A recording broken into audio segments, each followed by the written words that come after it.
Hello everyone, welcome back to my channel. My name is Zach, and as per usual, we're looking at Ecomi, Omi price, and VeVe stuff as per usual. Currently, the price is Omi on 0.00291 on a low of 0.002854 and a high of 0.003485. Now, we were just reacting to basically the full Clubhouse chat with Reese, and there were some definite gems that I wanted to point out here. Now, this isn't the only video that we're going to make. Like I say, there's a few gems that I want to go through, but one point is where Reese is specifically talking about crypto market, I guess, and different coins and sort of his own view on a lot of that essentially. And I do agree. If you want to watch the full video, I would heavily recommend checking out this video, of course, and I'll be putting a link in the description to both videos, both me reacting to it and of course Kyle Wilson's video. But with that being said, let's take a listen to what I believe Kyle himself talks about, and of course Reese talks about too.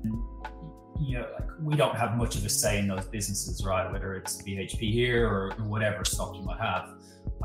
Whereas with VeVe, you know, we're chatting to you, we're chatting to Dan, we're in there, we're using it.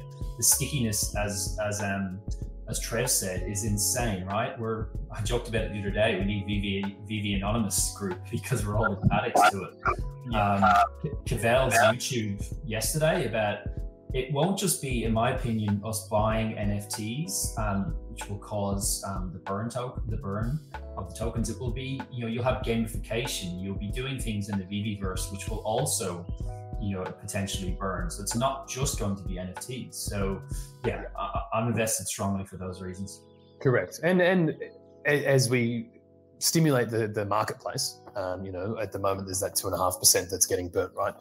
I think that economy becomes exponentially larger than purchasing from the store, you know. So even though it's a smaller percentage being burnt, like if you have 10 million people in that app and they're all actively trading collectibles between themselves to complete their sets, to earn master collector points, to, you know, all these other incentivization things to stimulate that economy, that the burn rate from that is just going through the roof, you know. Exactly, yeah. And how liquid it is, right? It's just so easy to do it. You just jump on there and you can buy and sell within literally seconds. Whereas now you try and get on eBay or something, you've got to send something.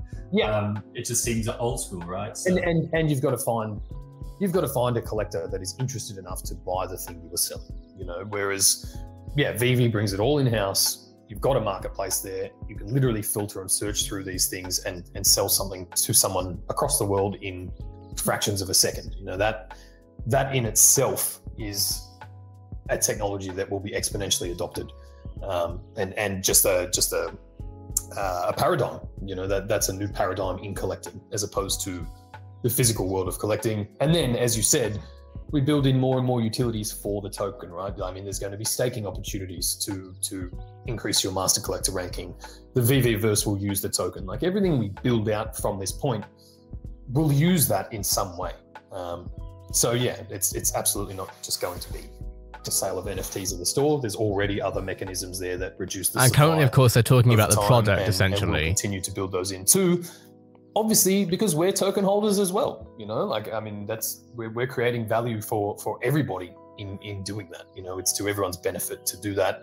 And then it maintains the stickiness, as you said, because it's just another way for people to be involved with what we're doing and with the product and the company. So right. Yeah. And I think that, you know, just from being in crypto so long, I think a lot of people are new to, and I have a kind of a skewed, you know, they kind of have a skewed outlook of crypto just because, you know, Dogecoin and of course Shiba and everything like that, where, you know, yes, there's gains, but if you backtrack a little bit, you know, tokens like Bitcoin or ADA, even Ethereum, I remember looking at Ethereum at like $6 or $10 and thinking that was expensive, but, you know, that's all hindsight, right? And those are solid projects that now look, you know, they look amazing now, but it took years to build up to that. And I think that a lot of people that are new to crypto kind of have a, you know, need to maybe take a step back and kind of realize, like, for this to build up,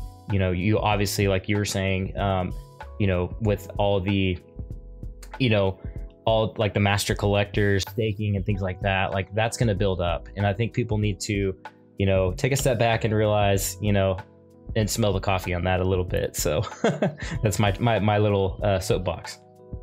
Yeah, there's a lot of instant gratification going on, and you know, it's people just need to kind of slow down, back up, let the app do its thing, let the market do its thing, you know. Correct. And I think it's pretty crucial to remember that a lot of people are new to crypto, right? Anyone who's joined crypto in the last 6 months has just seen the number go up, right, until this week. And they really get complacent and they think that that's what it is. It's really easy to make money because you just throw $100 at some dog shit coin and it's going to go through the roof because everybody else says it is, you know. And those same investors, and I say investors very loosely, are going to learn the hard way that if there's nothing backing that token except for hype, that token is going to nothing, you know. Whereas we are, and I say this to people all the time, literally one of the only projects in crypto that has a user base and a real product. You know, everyone froths on Cardano, and I'm a fan of the chain. There's nothing built on it. There are no users on Cardano, and it has a $60 billion valuation right now. You know, so yeah, I just think a bit of perspective is important. I think a lot of people are going to get burnt buying all these hype coins. I know, right? I saw it happen in 2017. I've been through this. I sat through crypto winter for 2.5 years, learning about the space and understanding what actually gives these things long-term value, right? And as you just said, Ethereum at $6 seemed expensive, and it probably was then. Ethereum now, I think, is vastly undervalued based on what they have coming, right? It's one of the only chains that is actually generating fees. And although those gas fees are high, they're high because things are being built on it. You know, it's actually being used, right? And it's validating that use case of the technology. So yeah, I think a lot of people they don't know enough about the space, and then they make assumptions based on a number going up instead of fundamentals, you know, and fundamentals will win out every single time in this industry. I feel like it's time for you to show your bags to the community here and to let us know what crypto projects you're invested in or which ones you find interesting. Obviously, Omi. That's number one. Ethereum, I am a big holder of these days. Well, I guess big is a matter of perspective, but fundamentally, I think that's already won the race as the go-to chain. Visa's settling on it. Governments are building on it this stuff is huge. Currencies. This stuff is huge. All the best developers are on there. You know, like I really think that's won the race as the base layer platform, and with scaling and layer twos, I think they're going to take it out. So I think from a chain perspective, that's the winner. I'll always hold Bitcoin. You know, people lose sight of it because they think it's slow and clunky and all those things, and it is. But Bitcoin is a finished product. You know, compared to most blockchains or products that are in development, Bitcoin could do nothing from this point on, and it will still hold value because it has that catch supply and it has that store of value narrative. So yeah, really, and I give this advice to everybody in crypto from many lessons learned and years of losing money. Bitcoin and Ethereum should make up a big majority of your portfolio. It's okay to have other stuff, and I absolutely think we should be supporting other things. I think Cardano is going to have a place. You know, I absolutely hold some ADA.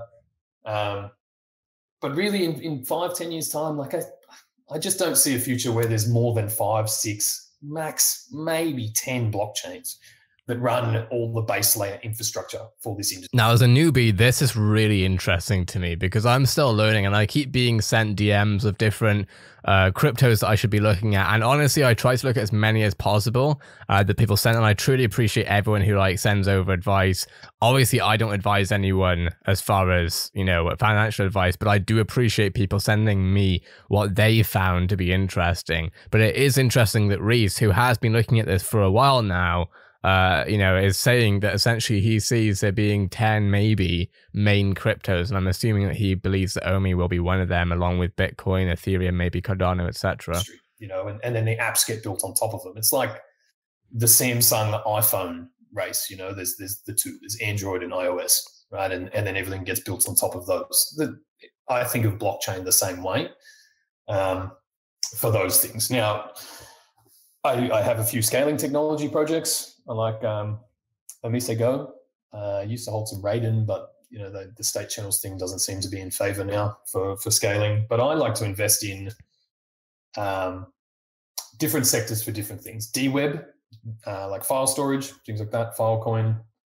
I think that's going to be a big narrative play out. We've seen perfect example. I was talking to someone yesterday about the GameStop thing that we all saw happen, and they got deplatformed, right? I think Discord kicked them off. I think Robinhood shut them down, all of those kind of things. So every time something like that happens in the mainstream, the push to decentralization in general becomes stronger, right? So that those things can't get cut out. And if you're following that trend on a macro scale, you can really see that those decentralized protocols are going to win that race as well.